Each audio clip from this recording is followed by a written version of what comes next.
Kita lanjutkan, saya ingin lagi ke Dokter Andani. Singkat saja jawabannya dokter. Jadi dengan harga 300.000, harga terbaru yang ditentukan oleh pemerintah ini sebenarnya wajar tidak sih? Keuntungannya berapa dari para pebisnis ini?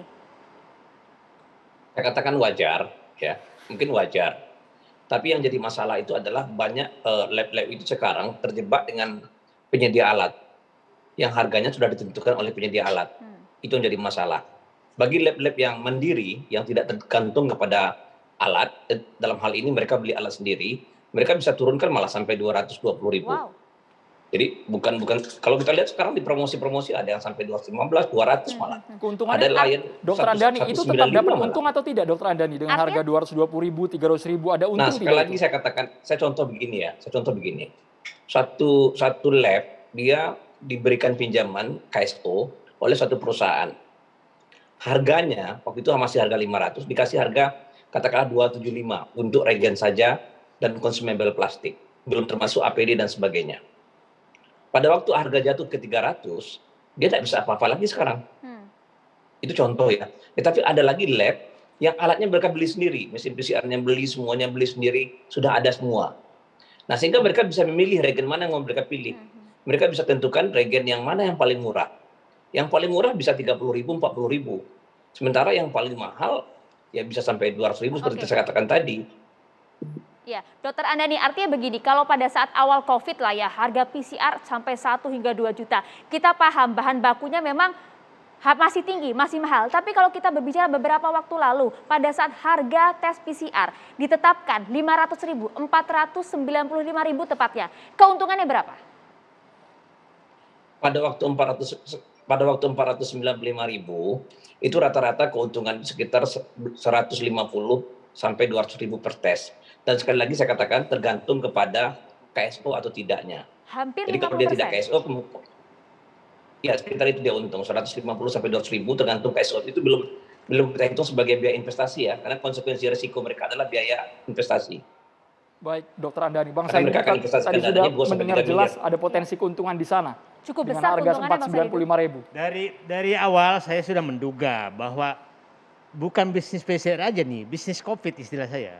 Bisnis COVID ini kelihatannya sangat ini. Jadi saya ulangi lagi, saya terima kasih TV One membuka ini dan saya juga menganggap bahwa contoh pembahasan tentang PCR ini kasus lain harus dibahas seperti ini supaya terbuka semua, supaya rakyat diuntungkan.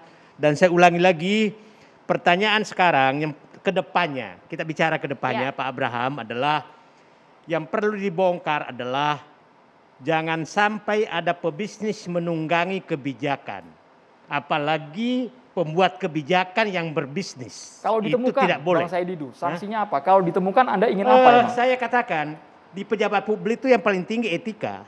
Nah, kalau pejabat di menteri yang menghukum, kalau di atasnya ya presiden yang bisa melihat, karena itu etika. Sekali pejabat publik tidak dipercaya lagi atau dicurigai bahwa dia memanfaatkan kewenangannya untuk kepentingan dirinya atau kelompoknya, maka itu sudah menjadi pertanyaan besar. Karena sangat susah dipercaya. Oke, begini saja berarti agar lebih jelas mungkin masyarakat yang melihat pada malam hari ini. Dengan perkara PT GSI ini, Anda melihat tidak ada kaitannya dengan Menteri Erick Thohir, Bisaria atau Pak Luhut? Dan mungkin Pak Agustinus yang tahu jauh, tapi saya bekas pejabat publik. Sekali pejabat publik ini itu tidak bisa lagi, susah sekali. Istilah saya tadi, Anda tidak boleh sholat apabila kena najis sedikit apapun setelah berwudu. Itu. Artinya batal secara posisi, Bang Saididu. Nah, batal secara etika. Baik, batal secara etika. Kita ke Bang Arya Sinulinga, ini ada pertanyaan Bang Arya dari masyarakat, dari Andrian. Bang Arya, saya akan bacakan, mau tanya ke Bang Arya dong, harga PCR dari 1 juta lebih di awal pandemi dan sekarang jadi 275.000. Margin profitnya berapa per satu tes PCR? Kok harga jualnya jauh ya, dari 1 jutaan bisa ke 275.000? Variable cost-nya berapa? Jujur ya, ini pertanyaan dari Andrian ke Bang Arya. Silakan Bang Arya. Diminta jujur katanya Bang Arya. Ya, orang saya nggak tahu, orang saya nggak berbisnis kok. Nggak ngerti saya. Jadi kalau ditanya saya nggak ngerti saya nggak paham. Tanya aja, mungkin tadi kan dari Pak Andani kan udah tahu ya gambaran dulu 1 juta itu berapa harga regen dan sebagainya. Kalau saya nggak ngerti ya. Orang saya nggak ngerti tahu bagaimana bisnisnya, Baik. nggak paham.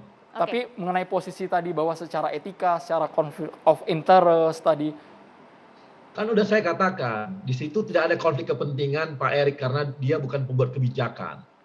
Ya, kalau kecuali tadi dia pembuat kebijakan mengenai tes PCR, berapa harganya, berapa ininya, itu boleh. Ini nggak ada sama sekali kaitannya. Itu kewenangan di Kementerian Kesehatan. Satu. Yang kedua, bahwa Pak Erik ada dia tidak jauh sekali sama yayasan yang Adaro. Dia nggak ada kaitan lagi, artinya dia nonaktif. Yang ketiga, itu perusahaan yang ada itu kan bukanlah ditunjuk oleh pemerintah. Dia jauh banget. Jadi kalau kita sih ini ya, kalau ada yang jahat-jahat gitu ya, untuk mengkait-kaitkan, menarik-narik ya, namanya juga sekarang kondisi seperti ini silakan. Tapi bagi kita, karena memang tidak ada kita kepentingan seperti itu, nggak ada masalah. Ini hanya orang-orang jahat. Saya bilang lagi, mereka nggak pernah mau buka yang 97,5%. Kalau memang urusan harga, keuntungan yang diributkan, kenapa nggak dibuka-buka oleh mereka? Nggak peduli mereka sama yang itu. Oke, dibantah kok orang jahat katanya mengungkap. Aduh, Mas Agustinus bagaimana ini? Saya setuju tuh kalau dibuka juga yang lain semua. Biar Mas terbuka Agustinus. semua. Silakan, Jadi kan Mas. gini loh, cara berpikirnya gini. Ini kan kita menghadapi situasi pandemi hampir 2 tahun. Karena situasi pandemi, jadi barang-barang seperti vaksin, PCR, masker itu kan permintaannya tinggi. Dia menjadi public good. Karena dia permintaannya tinggi, ya kan, ada potensi bisnis di situ. PBB pun mengeluarkan loh bahwa ini harus diawasi karena ada besar potensi korupsi dan penyelewengan di situ. Itu dulu. tapi jangan tebang pilih dong. Kok yang dibuka cuman yang sekian persen, bukan Pemain yang besarnya. besarnya siapa ini? Begini, pemain besar, ini kita jangan terjebak soal 97,5 pemain besar. Apa sih ukuran besar? Apa ukuran besar? Saya tahu, misalnya begini, tadi GSI saya bilang, ya kita buka aja di sini. Pemilik PT Budiman Maju Megah Farmasi, Bu Mame Vaskes Bu misalnya. Mame. Oke. Ya kan? Itu siapa? Apakah ada kaitan dengan penyelenggara negara? Prodia. Tapi yang lebih penting adalah begini, KPPU bisa masuk untuk melihat unsur persaingan usahanya sehat atau tidak, bisa masuk di situ. Poinnya adalah lakukan dulu audit secara menyeluruh, ya kan? Selama masa pandemi ini, lembaga-lembaga seperti BPK, BPKP semua libatkan, KPPU. Kita mau apa poinnya? Transparan. Mengapa hanya Northstar, Adaro dan Indika yang boleh berbisnis dengan seorang Menko Marifest? Bang Arya langsung dijawab, Bang Arya, sebelum ke Mas Mengapa Abraham. harus Tianlong mesinnya? Nah kan kelihatan kan beliau kembali ke GSI lagi. Mereka nggak mau buka 97,5, nggak mau buka ini beliau ini. Nggak Karena mau di buka GSI dia. ada penyelenggara negara, Bang, tadi Ya, Bang. Karena apa di itu GSI ada tempat lain nama nggak Luhut ada? tadi. Anda tahu nggak? Tempat lain ada nggak? Nah makanya kita Anda sama-sama yakin cari nggak ada? tahu. Misalnya Bang Gini Arya loh. tahu boleh dibuka Bang Arya. Berarti kan gini. Kenapa ini perlu Mas GSI? ini, Karena di sana Mas ada Agustinus ini penyelenggara nggak negara. pernah mau buka.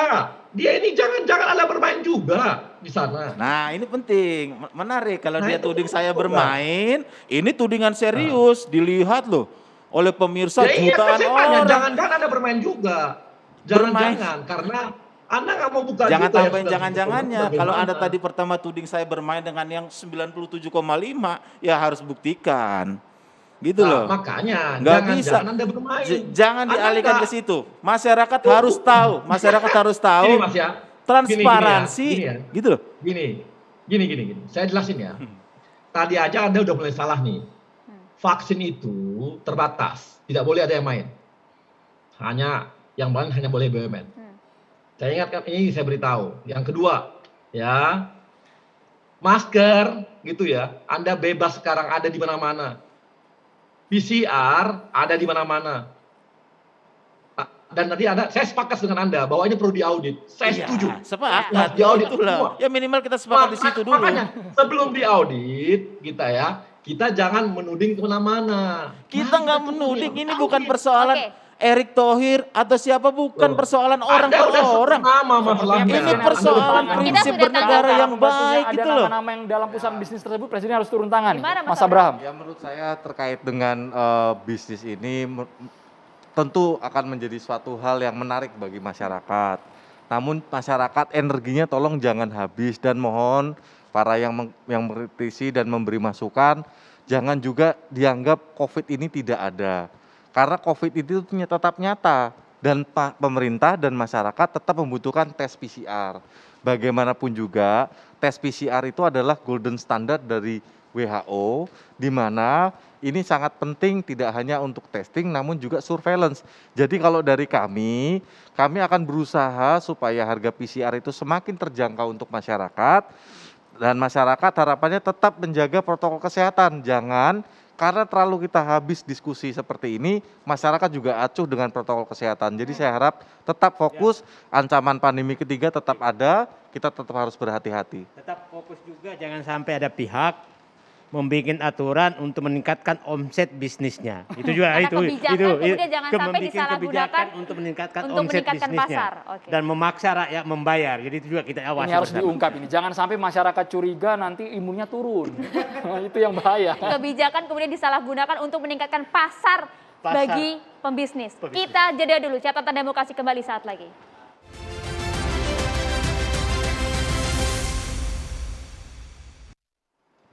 Saat ini kami sudah kehadiran Kiai Haji Syarif Mat Najih, penceramah. Kami persilakan kepada bapak-bapak yang ingin bertanya langsung kepada Pak Kiai. Silakan. Silakan, Bang Saididu.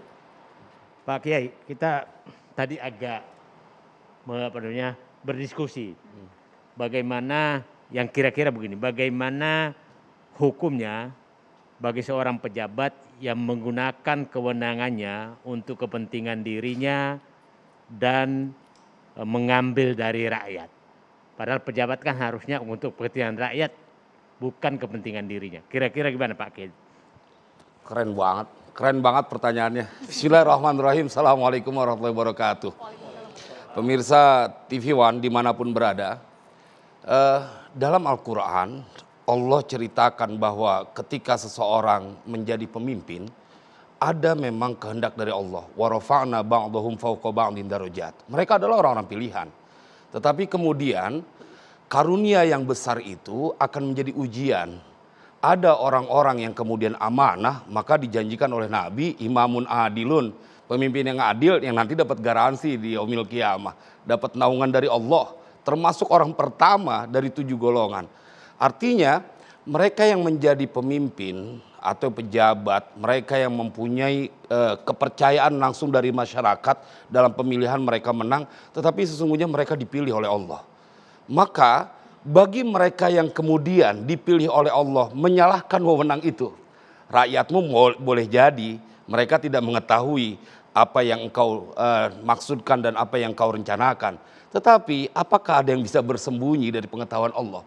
Dan negara Indonesia ini, rakyat Indonesia ini rakyat yang keramat. Orang-orang yang sangat dibela oleh Allah. Buktinya berapa banyak kita disuguhkan dengan berita-berita para pejabat yang mereka kemudian korupsi dan ketangkep.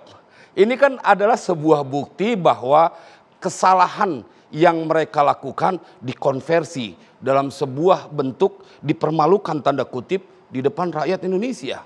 Dan rakyat Indonesia tidak perlu bingung karena kita tetap menjadi orang-orang yang saling tolong-menolong. Karena itu yang diajarkan oleh leluhur kita. Berapa banyak di awal pandemi mereka yang menyisihkan dari hartanya. Kemudian untuk membeli masker, menolong kepada yang lain, memberikan makan. Dan itu rakyat Indonesia. Kemanusiaan yang adil dan beradab. Bila pada faktanya kemudian ada orang-orang yang mengambil keuntungan dengan mematikan hati mereka. Dan mereka, kata Allah dalam Al-Quran, wa may yaf'al dzalika 'udwana wa dzulma fasawfa nuslihi naro.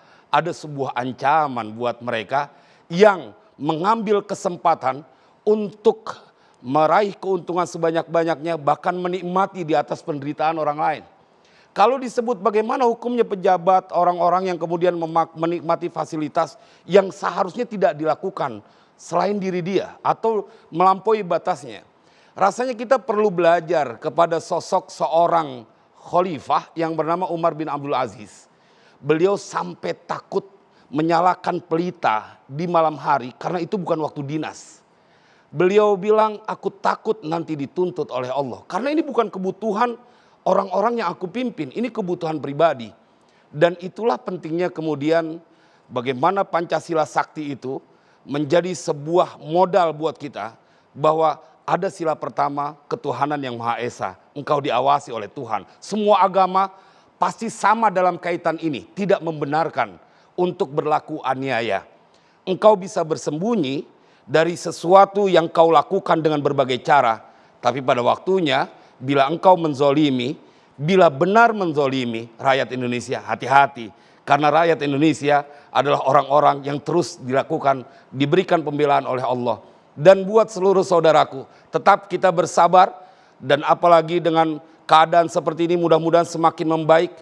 Pasrahkan saja dengan doa-doa kita, bahwa kemudian pemimpin-pemimpin kita akan mencari jalan keluar yang terbaik, dan mereka akan selalu membela rakyatnya. Bila ada kenyataan yang mengambil keuntungan, ketahuilah masih banyak pemimpin kita yang punya hati nurani berjuang untuk negara kesatuan Republik Indonesia. Mereka adalah orang-orang pilihan dan mereka ada bersama kita. Mudah-mudahan ini menjadi manfaat. Terima kasih banyak Kiai Haji Syarif Mat Najih, kemudian Mas Agustinus, Bang Said Didu sudah hadir di Catatan Demokrasi. Ya, dan juga kita ucapkan terima kasih juga sudah bergabung melalui sambungan Zoom, ada Dr. Andani dan juga Bang Arya Sinulinga dari Dubai. Terima kasih atas waktu dan tadi juga pernyataan serta tanggapan Anda mengenai hal yang kita bahas pada malam hari ini. Kami ucapkan juga terima kasih terhadap pemirsa. Kita berjumpa lagi minggu depan di Catatan Demokrasi. Saya Maria Segaf. Dan saya Andromeda Mercury. Terima kasih, selamat malam. Sampai jumpa.